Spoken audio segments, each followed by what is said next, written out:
Welcome to our channel. Today we how to enable Airtable automations for LinkedIn follow-up reminders, detailed guide step by step clearly.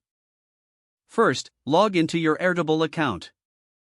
Navigate to the base where you want to set up automations for LinkedIn follow-up reminders. Click on the Automations tab located at the top of the page. Select Add an automation.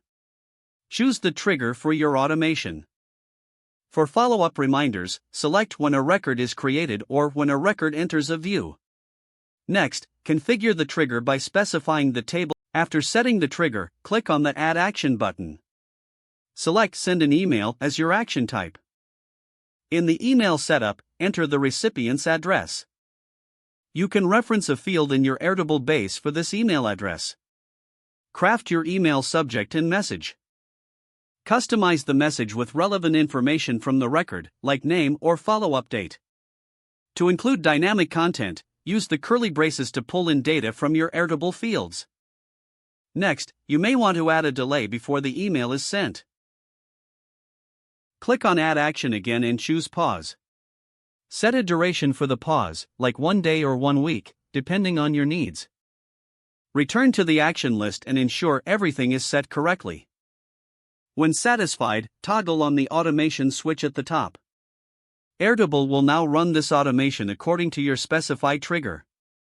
Test the automation by creating a new record or moving a record into the specified view. Check the email inbox to confirm that reminders are being sent as expected. Make adjustments to the template or delay if necessary. Your Airtable automations for LinkedIn follow-up reminders are now enabled and functioning smoothly. If the page does not load, refresh the browser or try again in a private or incognito window. Make sure you are using the correct email address, then retype it carefully to avoid small typos. If your password is not accepted, use the reset option and create a new strong password you can remember.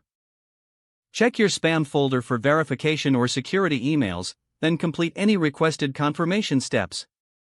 Enable two-factor authentication if available to improve account security and reduce unauthorized access risk. After signing in, review your profile details so your contact information and settings are accurate and current. If you see an error message, note it down and try again after restarting your device and internet connection. Don't forget to like this video and subscribe to our channel for more step-by-step tech guides.